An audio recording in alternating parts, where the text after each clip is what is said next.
கர்நாடகா எல்லையில் இருக்க காவேரி வனப்பகுதியில் தூங்கிட்டு இருந்த 4 தமிழர்கள் மீது அதிகாலையில் கர்நாடகா வனத்துறையினர் துப்பாக்கிச்சூடு நடத்தியிருக்காங்க. அதில் 3 தமிழர்கள் கொல்லப்பட்டிருக்காங்க. ஒருத்தர் தப்பிச்சிட்டார். அந்த ஒருத்தர் இப்போது மைசூர் மருத்துவமனையில் தீவிர சிகிச்சை பிரிவில் இருக்கார். வனத்துறை கர்நாடகா வனத்துறை என்ன சொல்லுது அப்படின்னா, இவங்க மான் வேட்டையாட வந்திருக்காங்க, கையில் நாட்டு துப்பாக்கிலாம் வச்சுருந்தாங்க. நாங்கள் அவங்கள சரணடைய சொல்லும்போது அவங்க எங்கள் மீது துப்பாக்கிச்சூடு நடத்தவும் வேறு வழி இல்லாமல் தற்காப்புக்காக நாங்கள் திரும்ப சுட்டோம் அப்படின்னு சொல்லி கர்நாடகா வனத்துறையினர் ஒரு ஸ்டேட்மெண்ட் வைக்கிறாங்க.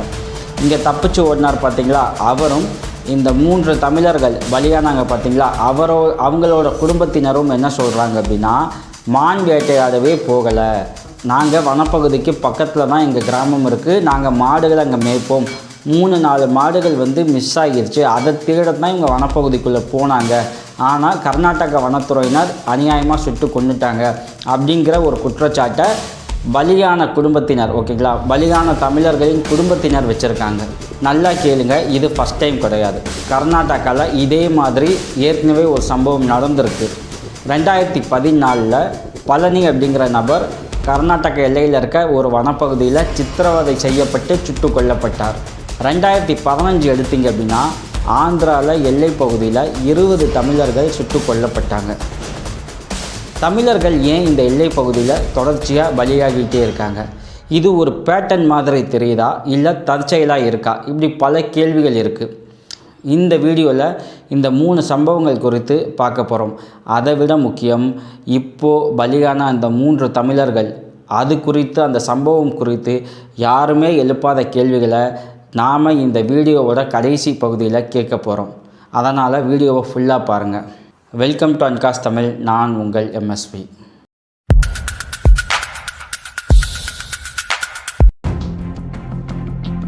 கர்நாடகா சாமராஜநகர் மாவட்டம் ஹனூர் தாலுக்கா காவிரி வனவிலங்கு சரணாலயத்துக்குட்பட்ட வனப்பகுதியில் இந்த சம்பவம் நடந்துச்சு. எப்போது? ஆகஸ்ட் 15 சனிக்கிழமை காலையில் 5 மணிக்கு. அங்கே வந்த கர்நாடகா வனத்துறையினர் இந்த 4 தமிழர்கள்ட்ட என்ன பேசினாங்கன்னு தெரியலை, சடனாக துப்பாக்கிச்சூடு செய்ய ஆரம்பிச்சிட்டாங்க. இந்த 4 தமிழர்களும் கர்நாடகாவை சேர்ந்த மரியமங்கலம், ஜெகநாத தொட்டி, லாசர் தொட்டி அப்படிங்கிற கிராமங்களை சேர்ந்தவர்கள். கர்நாடகா வனத்துறையினர் நடத்திய இந்த துப்பாக்கிச்சூட்டில் Anthonysamy, John rose Peter, Kumar அப்படிங்கிற 3 தமிழர்கள் சம்பவ இடத்துலையே துடிச்சு பலியாகியிருக்காங்க. மகிமைதாஸ் அப்படிங்கிறவர் மட்டும் தப்பிச்சிட்டாரு. இப்போ அவர் மைசூர் மருத்துவமனையில் தீவிர சிகிச்சை பிரிவில் இருக்கார். இதுதான் நடந்த சம்பவம். இதுக்கு பின்னாடி 2 வேறு விதமான ஸ்டேட்மெண்ட் இருக்குது. ஒன்று, கர்நாடகா வனத்துறையினர் ஒரு ஸ்டேட்மெண்ட் வைக்கிறாங்க. 2, பலியான அந்த தமிழர்களின் குடும்பத்தினர் அவங்க ஒரு ஸ்டேட்மெண்ட் வைக்கிறாங்க. இதை ஒட்டி இந்த சம்பவத்தில் பலவிதமான ட்விஸ்ட்டுகள் இருக்குது. ஒன்றொன்றையுமே பார்ப்போம். இதில் ட்விஸ்ட் ஒன்று என்னென்னா, 2 வேறு ஸ்டேட்மெண்ட். கர்நாடக வனத்துறையினர் என்ன சொல்கிறாங்க அப்படின்னா, இந்த 4 சட்டவிரோதமாக மான் வேட்டையாடி வனவிலங்கை சாப்பிட பார்த்துருக்காங்க. அதை நாங்கள் தடுக்க போனப்போ எங்கள் மீது நாட்டு துப்பாக்கியால் அவங்க தாக்குதல் நடத்தவும் வேறு வழி இல்லாமல் தற்காப்புக்கு நாங்கள் சுட்டோம் அப்படின்னு சொல்லி அவங்க ஒரு ஸ்டேட்மெண்ட்டை வச்சுருக்காங்க. அது மட்டும் இல்லாமல் சில கரிகள், ஓகேங்களா, வனவிலங்கு அதோட கரிகளையும் நாட்டு துப்பாக்கிகளையும் அவங்க காட்டியிருக்காங்க. இது வனத்துறையினரோட ஸ்டேட்மெண்ட். இங்கே பாதிக்கப்பட்ட பலியான அந்த தமிழர்களின் குடும்பத்தினர் அவங்க என்ன சொல்கிறாங்க அப்படின்னா, நாங்கள் இந்த வனப்பகுதிக்கு பக்கத்தில் இருக்க கிராமத்தினர் 2-3 கிலோமீட்டர் டிஸ்டன்ஸ் தான் இருக்குது. நாங்கள் யூஸ்வலாகவே மாடுகளை மேய்க்க அங்கே கொண்டு போவோம். அப்படி போகும்போது சில மாடுகள் மிஸ் ஆகிடுச்சு. அதை திரும்ப கூட்டிகிட்டு வர்றதுக்காகத்தான் இந்த 4 அங்கே போயிருக்காங்க. அப்போ தான் இந்த சம்பவம் நடந்திருக்கு அப்படின்னு சொல்லி இந்த குடும்பத்தினர் ஒரு ஸ்டேட்மெண்ட் வச்சுருக்காங்க. இப்போது கூடுதல் பொறுப்பு இங்கே யாருக்கு இருக்குது அப்படின்னா, கர்நாடகா அரசுக்கும் கர்நாடகா வனத்துறையினருக்கும். அப்போ அவங்க தான் என்ன பண்ணணும் அப்படின்னா, இந்த 4 மான வேட்டையாடி தான் சாப்பிட்டாங்க அப்படிங்கிறத சாலிடாக ப்ரூஃப் பண்ண வேண்டிய கட்டாயத்தில் இருக்காங்க. ஆனால் இப்போ வரைக்கும் அதுக்கு நம்பும்படியான ஆதாரத்தை கர்நாடகா அரசும் கர்நாடகா வனத்துறையினரும் கொடுக்கவே இல்லை. அவங்க காட்டின அந்த நாட்டு துப்பாக்கி இவங்களோடது தானா அப்படிங்கிறதுக்கு எந்த ப்ரூஃபும் கிடையாது. அதே நேரத்தில் இந்த மகிமைதாஸ் அப்படின்னு ஒருத்தர் சொன்ன பார்த்தீங்களா, தப்பிச்சு இப்போ மைசூர் மருத்துவமனையில் சிகிச்சையில் இருக்கார். அவரும் நாங்கள் மாடுகளை தான் பிடிக்க போனோம் அப்படின்னு சொல்லியிருக்காரு. இது ஃபஸ்ட் டைம் நடக்குதுன்னு நினைக்கிறீங்களா? இல்லவே இல்லைங்க.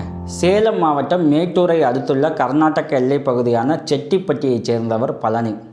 2014 கர்நாடக வனத்துறையினரால் ஓகேங்களா சித்திரவதை செய்யப்பட்டு சுட்டு கொல்லப்பட்டார் இந்த பழனி. அந்த டைமிங்கில் இந்த சம்பவத்தை எதிர்த்து விசிக மிகப்பெரிய ஆர்ப்பாட்டமே நடத்துச்சு. இப்போ ஏன் இவங்க இந்த மரியமங்கலம் எல்லை பகுதியில், அதாவது கர்நாடக எல்லை பகுதியில் தமிழர்கள் அதிகம் வசிக்கிறாங்க அப்படிங்கிற ஒரு விஷயத்தையும் நம்ம சேர்த்து பார்க்கணும். 100 ஆண்டுகளுக்கு முன்னாடி இந்த மேட்டூர் டேம் கட்டுறதுக்காக அங்கே இருந்த நிலங்கள் கையகப்படுத்தப்பட்டுச்சு. அப்போது வாழ்வாதாரம் இழந்த தமிழர்கள் பக்கத்தில் இருக்க கர்நாடகாவில் இருக்க அந்த மரியமங்கலம் அப்படிங்கிற கிராமத்துக்கு புலம்பெயர்ந்து அங்கேயே வசிக்க ஆரம்பித்தாங்க. கிட்டத்தட்ட 100 வருஷத்துக்கு மேலே. ஓகேங்களா. இப்போது இவங்க புலம்பெயர்ந்து வாழும் தமிழர்களுக்கு ஒரு சட்ட பாதுகாப்பு, ஒரு உரிமையோ இப்போ வரைக்கும் கிடைக்கல அப்படிங்கிற ஒரு முக்கியமான விஷயத்தையும் நம்ம சேர்த்து பார்க்கணும்.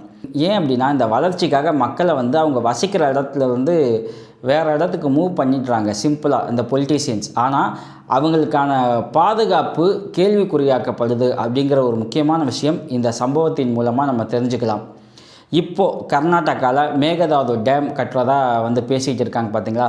அதை தமிழர்கள் மட்டும் எதிர்க்கலை, அந்த பகுதியை சுற்றியுள்ள கிராமத்தை சேர்ந்த மக்கள், அதாவது கர்நாடகா மக்களும் எதிர்க்கிறாங்க. ஸோ இந்த மாதிரியான சம்பவங்களையும் நாம் இதோடு சேர்ந்து தெரிஞ்சுக்க வேண்டிய அவசியம் இருக்குது. 20 தமிழர்கள் பலி. ஆந்திர மாநிலம் சித்தூர் மாவட்டம் சேஷாசலம் வனப்பகுதி, கிட்டத்தட்ட திருப்பதிக்கு பக்கத்தில். அங்கே 2015 ஏப்ரல் 7 செவ்வாய்க்கிழமை காலையில் 5 மணிக்கு 20 தமிழர்கள் சுட்டு கொல்லப்பட்டாங்க. சந்திரபாபு நாயுடு தலைமையிலான ஆட்சி அமைஞ்சதுக்கப்புறம் இந்த சித்தூர் பக்கத்தில் செம்மர கடத்தல் அதிகமாக இருக்குது, அதை கட்டுப்படுத்த ஒரு ஸ்பெஷல் டீம் கொண்டு வந்தாங்க. அப்போ அவங்க ரோந்து பணியில் இருக்கும்போது 200க்கும் மேற்பட்ட நபர்கள் செம்மர கடத்தலில் ஈடுபட்ட சம்பவத்தை பார்த்து அவங்களுக்கு எச்சரிக்கை விடுத்தாங்க. ஆனால் அங்கேருந்த அந்த மக்கள் கோடாறு, அரிவாள், கல்லுன்னு கையில் கிடச்சதை வச்சு போலீஸை தாக்குனதாகவும், வேறு வழி இல்லாமல் தற்காப்புக்காக நாங்கள் சுட்டோம், அதில் 20 பேர் இறந்துட்டாங்க அப்படிங்கிற ஒரு விஷயத்தை ஸ்டேட்மெண்ட்டை ஆந்திர அரசு சொன்னிச்சு.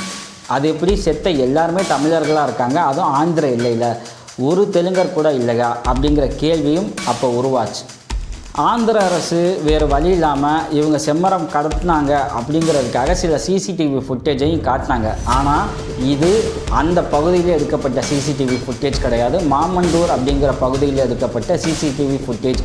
இது வேறு சம்பவம் அப்படின்னு சொல்லி வேறு ஒரு கருத்தும் அப்போ பேசப்பட்டுச்சு. சரி, இப்போ இந்த பலியான குடும்பத்தினரும் மனித உரிமை ஆர்வலர்களும் தமிழ்நாடு அரசியல்வாதிகளும் என்ன பேசினாங்க அந்த டைமிங்கில் அப்படின்னா, அதிக கூலி தரேன்னு சொல்லி இவங்களுக்கு ஆசை வார்த்தை காட்டியிருக்காங்க. என்ன வேலைன்னு சொல்லவும் இல்லை. ஆனால் அங்கே போனதுக்கப்புறம் தான் இவங்களுக்கு அது என்ன வேலைன்னே தெரிஞ்சிச்சு அப்படிங்கிற ஒரு குற்றச்சாட்டை இங்கே இருக்கவங்களும் வச்சாங்க. அதுவும் இல்லாமல் சிலர் உடம்புல தீக்காயங்கள் இருந்துச்சு, ரொம்ப பக்கத்தில் இருந்து ஃபயர் பண்ணியிருக்காங்க ஆந்திர வனத்துறையினர். ஸோ அதனால் இது தப்பிச்சு ஓடுற சம்பவம் இல்லை அப்படிங்கிற ஒரு ஸ்டேட்மெண்ட்டும் வைக்கப்பட்டுச்சு. ஆந்திர மனித உரிமைகள் மன்றம் என்ன சொன்னிச்சு அப்படின்னா, இது தற்காப்புக்காக சுடப்பட்ட மாதிரியே தெரியலை, ரொம்ப பக்கத்துலேருந்து ஃபயர் பண்ணியிருக்கீங்க அப்படின்னு ஒரு ஸ்டேட்மெண்ட் வைக்கவும் அது ஆந்திர அரசுக்கு எதிராகவே திரும்பிச்சு. அதுக்கப்புறம் ஹைதராபாத் ஹைகோர்ட் என்ன பண்ணியிருக்காங்க, ஒரு ஸ்பெஷல் இன்வெஸ்டிகேஷன் டீம் அமைச்சாங்க. தேசிய மனித உரிமைகள் ஆணையம் இதை சிபிஐக்கு மாற்றுச்சு. பலியான அந்த 20 தமிழர்களின் குடும்பங்களுக்கு தலா 10 லட்சம் கொடுக்கணும்னு பேசினாங்க. த சேம் டைம் இது ஒரு ஃபேக் என்கவுண்டர் அப்படிங்கிற அடிப்படை இப்போ வரைக்கும் பேசப்படுது. ஏன்னா அவங்க தாக்குனதுக்காக எந்த விதமான சாலிட் ப்ரூஃபையும் ஆந்திர அரசு கொடுக்கவே இல்லை. ஸோ அதுதான் மெயின் ரீசன். 3 சம்பவம், ஆனால் ஒரே பதில், தற்காப்புக்காக தாக்கணும் அப்படிங்கிறது. அகைன் இந்த கர்நாடக சம்பவத்துக்கு வருவோம். இப்போ இந்த 3 தமிழர்கள் பலியாகியிருக்காங்க. ஸோ இவங்க உடலை வாங்க மறுத்த உறவினர்கள் சாலை மறியல் போராட்டம் பண்ணியிருக்காங்க. காவல் நிலையத்துக்கு எதிராக போராட்டம் பண்ணியிருக்காங்க. ஆனால் காவல்துறையினர் திரும்ப இந்த உறவினர்கள் மீது தடியடி நடத்தியிருக்காங்க. துப்பாக்கிச்சூடு நடத்த வேண்டிய அளவுக்கு என்ன கட்டாயம் அங்கே வந்துச்சு? ஏன்னா அங்கே நிறைய பேர் இல்லை, மொத்தமே 4 பேர். அப்படி என்ன அவசியம் வந்துச்சு அப்படிங்கிறதுக்கான தெளிவான நியாயமான பதிலை கர்நாடக அரசு இப்போ வரைக்கும் வைக்கலை. தமிழ்நாடு அரசு இதற்கு உயர்மட்ட விசாரணை வேணும்னு சொன்னாலுமே அந்த விசாரணை யார் செய்ய போகிறா? கர்நாடக அரசு தான் செய்ய போகுது. அப்போது சரியான நியாயமான ஒரு பதில் கிடைக்குமா அப்படிங்கிறது இப்போ ஒரு கேள்விக்குறியாக இருக்குது. ஃபைனல் பாட்டுக்கு வந்துட்டோம். கடைசியாக யாருமே சொல்லாத உண்மைகளை நாம் இந்த வீடியோவில் கேட்க போகிறோம், சொல்ல போகிறோம். இந்த 12 வருஷத்தில் மொத்தம் 3 சம்பவம், 24 தமிழர்கள் பலி. எல்லை பகுதியில் வசிக்கிற தமிழர்களுக்கு ஏன் இன்னும் நிரந்தர பாதுகாப்பு இல்லை, சட்ட பாதுகாப்பு இல்லை அப்படிங்கிற கேள்வி உருவாகியிருக்கு. இந்த கேள்விக்கு தமிழ்நாடு அரசு ஏன் இதுவரை எந்த பதிலும் சொல்லவில்லை? ஏன்னா 12 வருஷம் அதிமுக ஆண்டிருக்கு, திமுக ஆண்டிருக்கு, இப்போ தாவேக்காவும் ஆட்சியில் இருக்குது. இந்த எல்லை பகுதியில் வசிக்கிற தமிழர்களுக்கு நிரந்தர பாதுகாப்பை தமிழ்நாடு அரசு உருவாக்கி கொடுக்கணும். 2015 20 தமிழர்கள் இறந்தபோது விசாரணை நடந்துச்சு. அது ஒரு ஃபேக் என்கவுண்டர் அப்படின்னு பேசவும் பட்டுச்சு. ஆனால் அதுக்கு எவ்வளவு காலங்கள் எடுக்க வேண்டிய அவசியம் உருவாகி இருக்குன்னு பாருங்கள். இப்போ 2026 அதே மாதிரியான ஒரு சம்பவம் நடந்திருக்கு. வனத்துறையினரால் தமிழர்கள் சுடப்பட்டு பலியாகியிருக்காங்க. இதுக்கு ஏன் ஒரு முற்றுப்புள்ளி வைக்க முடியலை தமிழ்நாடு அரசால்? வனத்துறையினர் அவங்க நாட்டு துப்பாக்கியால் சுட்டாங்க, வேறு வழி இல்லாமல் தற்காப்புக்காக நாங்கள் சுட்டோம் அப்படின்னு சொன்னாலும் அதை நிரூபிக்கிற அளவுக்கு சாலிட் ப்ரூஃப் வனத்துறையினர்கிட்ட இப்போ வரைக்கும் இல்லை. ஸோ கர்நாடக அரசு இதை டெஃபினட்டாக நிரூபிக்கணும். இந்த வீடியோவை நீங்கள் ஃபுல்லாக பார்த்துருப்பீங்க. நீங்கள் என்ன நினைக்கிறீங்க? இது ஒரு பேட்டர்னாக இருக்கா, இல்லை தற்செயலாக நடக்கிற ஒரு சம்பவமா? உங்கள் கருத்து என்ன அப்படின்றத கமெண்ட்டில் சொல்லுங்கள். நம்ம சேனலை பார்த்துக்கிட்டு இருக்கவங்க சப்ஸ்கிரைப் பண்ணி பெல் பட்டனை ப்ரெஸ் பண்ணுங்கள்.